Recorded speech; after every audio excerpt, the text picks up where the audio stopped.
नमस्कार. आपल्या सगळ्यांचे महाराष्ट्र सोशल न्यूज चॅनलमध्ये हार्दिक स्वागत. चला वळूया तर एका नवीन बातमीकडे. आजची बातमी.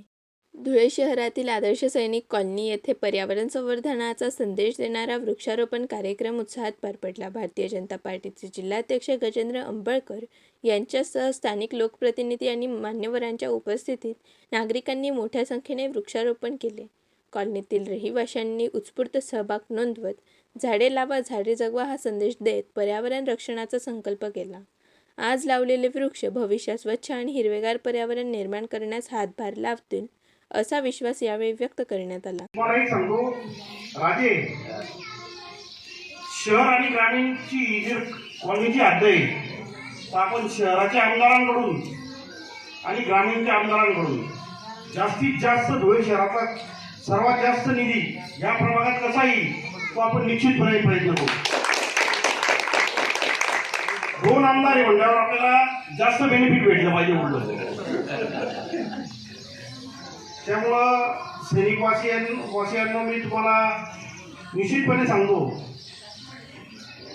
या भागातील सर्वच नगरसेवक, प्रभाग क्रमांक 1 व 7 चे सर्व नगरसेवक व मी स्वतः राजे या ठिकाणी सर्वात जास्त प्रकारचं काम कसं करता येईल यासाठी आपल्याला राज्यातून काय निधी आणता येईल ते प्रयत्न ते बाळगतो. तुम्ही मला काय माहिती जास्तीत जास्त या भागात काम करता येईल आपल्याला. आणि दुसरी गोष्ट, मी आमदार साहेबांच्या बी कानावर आपल्याकडे आहे इथल्या काही समस्या असतील त्या निश्चितपणे टाकून सगळी कशा सोडवता येईल. ग्रामीणचे आमदार असो अथवा शहराचे आमदार असो, दोघी आमदारांकडून या ठिकाणी आपल्याला जास्तीत जास्त निधी कसा मिळवता येईल, जास्तीत जास्त कामं कसे टाकता येईल हा प्रयत्न आपण निश्चितपणे करू. आणि तुम्ही या ठिकाणी मला बोलवून मान सन्मान दिला त्याबद्दल मी सर्वांचा परत एक वेळेस आभार मानतो.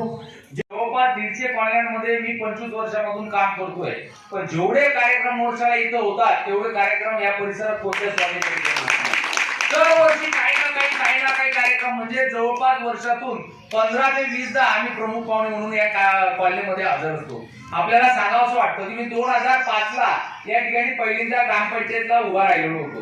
बरोबर आहे साहेब. या ठिकाणी अशी परिस्थिती होती 1985 नंतर या कॉलन्या बसल्या आणि या ठिकाणी अशी परिस्थिती होती, पाणी नव्हतं, रस्ता नव्हतं, गटारी नव्हतं. जवळपास 20 ते 25 वर्ष ही मंडळी टँकरने पाणी आणत होती आणि टँकरने या ठिकाणी विकत घेऊन पाणीचा वापर करत होते. मला आठवतं काहीतरी 2005-07 ची गोष्ट आहे. आपण बोरसे नगरहून पाण्याची टाकी पाईपलाईन या ठिकाणी केलं त्यावेळेस तुम्हाला पहिल्यांदा पाणी या ठिकाणी मिळालं होतं की त्यावेळेस अरुण धुमाळ यांनी ती पाईपलाईन या ठिकाणी केलेली होती. बरोबर आहे. या ठिकाणी असंख्य समस्या आहे. म्हणजे आम्ही तर हमेशा बोलायचो की आयुष्यभर या लोकांनी सीमेवर जाऊन संघर्ष केला, या ठिकाणी चांगलं काम केलं आणि रिटायरमेंट नंतर सुद्धा या ठिकाणी सीमेवर येऊन काम केलं. कारण या एरियाची परिस्थिती अशी की टेकडी हे धुळे शहरात आहे आणि टेकडीपासून इकडे हे धुळे ग्रामीण आहे. यांची अजून परीक्षा अशी आहे, त्या रस्त्यापासून प्रभाग क्रमांक 1 आहे, इकडचा भाग प्रभाग क्रमांक 7 आहे.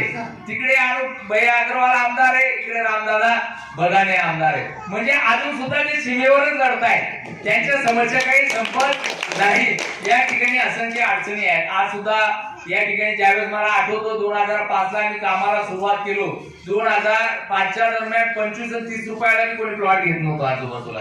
बरोबर. रेटिवा पार्क वगैरे या जवळचा एरिया आहे. आज या लोकांच्या कष्टांमुळे, मेहनतीमुळे आणि यांनी चिकाटीने या ठिकाणी विकास केला म्हणून आज या भागात 3000ला सुद्धा प्लॉट या ठिकाणी भेटत नाही अशी परिस्थिती या ठिकाणी निर्माण झाली आहे.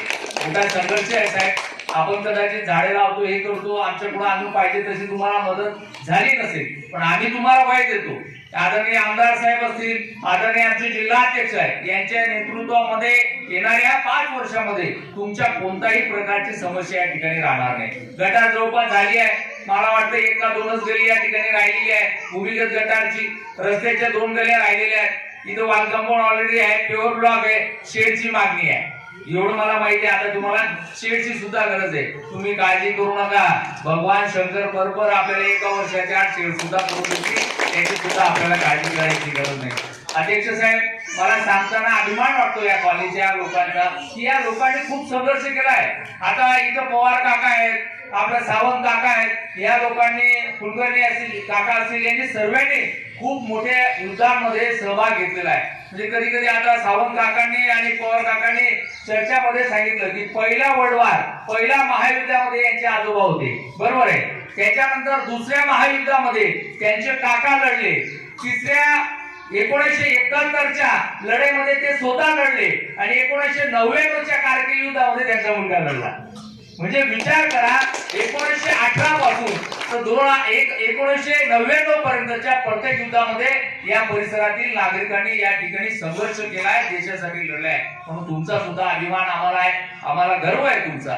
कळत नकळत आमच्याकडून चुका होत असतील, काम होत नसेल, पण तुम्हाला ग्वाही देतो आम्ही मंदिराच्या समोर येणाऱ्या कालावधीमध्ये कुठलीच अडचण आपल्या समोर उपलब्ध राहू देणार नाही, अशी या ठिकाणी ग्वाही देतो. बातमी आवडल्यास चॅनलला लाईक व सबस्क्राईब करा व दररोज अशा नवनवीन बातम्या पाहण्यासाठी चॅनलला फॉलो करा. धन्यवाद.